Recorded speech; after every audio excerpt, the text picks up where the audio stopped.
حضور اکرم صلی اللہ علیہ وآلہ وسلم کی بنو ہاشم کو دعوت اسلام۔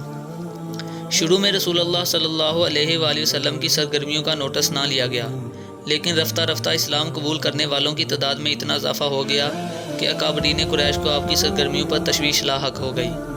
اس وقت اللہ کی طرف سے بھی سورۃ الشعراء کی یہ آیت نازل ہو گئی۔ ترجمہ: اپنے قریب ترین رشتہ داروں کو خدا سے ڈراؤ۔ اس حکم کے نازل ہونے پر آپ صلی اللہ علیہ وآلہ وسلم نے اپنے خاندان کے 45 افراد کو اکٹھا کر کے ان کے سامنے نہایت اختصار سے اپنی بات رکھی۔ ابو لہب نے آپ صلی اللہ علیہ وآلہ وسلم کو کھل کر بات کرنے کا موقع ہی نہ دیا اور اپنی تقریر شروع کر دی، جس میں اس نے دھمکی دی کہ تمام قریش تمہارے قبیلے پر ٹوٹ پڑیں گے اور تم اپنے قبیلے والوں کے لیے مصیبت کا باعث بنو گے۔ دوسرے روز آپ صلی اللہ علیہ وآلہ وسلم نے انہیں پھر کھانے کی دعوت پر مدعو کیا اور فرمایا: ساری حمد اللہ کے لیے ہے، میں اس کی حمد کرتا ہوں اور اس سے مدد چاہتا ہوں، اس پر ایمان رکھتا ہوں، اسی پر بھروسہ کرتا ہوں اور یہ گواہی دیتا ہوں کہ اللہ کی سوا کوئی عبادت کے لائق نہیں، وہ تنہا ہے، اس کا کوئی شریک نہیں۔ پھر آپ صلی اللہ علیہ وآلہ وسلم نے فرمایا: رہنما اپنے گھر کے لوگوں سے جھوٹ نہیں بول سکتا، اس خدا کی قسم جس کے سوا کوئی معبود نہیں، میں تمہاری طرف خصوصاً اور لوگوں کی طرف عموماً اللہ کا رسول ہوں۔ بخدا تم لوگ اسی طرح موت سے دو چار ہوگے جیسے سو جاتے ہو، اور اسی طرح اٹھائے جاؤ گے جیسے سو کر جاگتے ہو، پھر جو کچھ تم کرتے ہو اس کا تم سے حساب لیا جائے گا۔ اس کے بعد یا تو پھر ہمیشہ کے لیے جنت ہے یا ہمیشہ کے لیے جہنم۔ ابو لہب نے قسم کھا کر اس دعوت کو خطرناک برائی قرار دیا۔ البتہ حضرت ابو طالب نے اپنے آباء و اجداد کا دین چھوڑے بغیر معاونت و حفاظت کا یقین دلایا۔ دعوت عام۔ سارے قریش کو اسلام کی دعوت دینے کے بعد آپ صلی اللہ علیہ وآلہ وسلم نے کوہ صفا پر چڑھ کر سارے قبائل کو نام لے لے کر پکارا۔ یہ طریقہ اس وقت اختیار کیا جاتا تھا جب کسی خطرہ سے آگاہ کرنا ہو۔ جب سارے جمع ہو گئے تو آپ صلی اللہ علیہ وآلہ وسلم نے ان سے پوچھا کہ اگر میں یہ کہوں کہ اس پہاڑی کے پیچھے شاہ سواروں کا ایک لشکر تم پر حملہ کرنے کے لیے جمع ہے تو کیا تم مان لو گے؟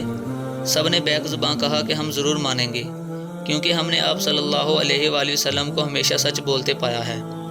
اپنی صداقت کی تصدیق کروانے کے بعد آپ صلی اللہ علیہ وآلہ وسلم نے فرمایا: لوگوں بتاؤ، اگر میں تمہیں بتاؤں کہ اس پہاڑ کے دوسری طرف ایک بھاری لشکر ہے جو تم پر ٹوٹ پڑنا چاہتا ہے تو تم میری بات سچ مانو گے؟ سب نے کہا: ہاں، ہمارے تجربے میں تم کبھی جھوٹ بولنے والے نہیں رہے ہو۔ آپ صلی اللہ علیہ وآلہ وسلم نے فرمایا: اچھا، تو میں خدا کا سخت عذاب آنے سے پہلے تم کو خبردار کرتا ہوں، اپنی جانوں کو اس کی پکڑ سے بچانے کی فکر کرو، میں خدا کے مقابلہ میں تمہارے کسی کام نہیں آ سکتا۔ قیامت میں میرے رشتہ دار صرف متقی ہوں گے۔ ایسا نہ ہو کہ دوسرے لوگ نیک اعمال لے کر آئیں اور تم لوگ دنیا کا وبال سر پر اٹھائے ہوئے آؤ۔ اس وقت تم پکارو گے: یا محمد صلی اللہ علیہ وآلہ وسلم، مگر میں مجبور ہوں گا کہ تمہاری طرف سے منہ پھیر لوں۔ البتہ دنیا میں میرا اور تمہارا خون کا رشتہ ہے اور یہاں تمہارے ساتھ ہر طرح کی صلہ رحمی کروں گا۔ ابو لہب نے سب سے پہلے اس کا جواب دیا: تو سارے دن غارت ہو، تو نے ہمیں اس لیے جمع کیا تھا، اور اس کے بعد کوستا ہوا وہاں سے چل پڑا۔ باقی مجمع نے کوئی جواب نہ دیا اور منتشر ہو گیا۔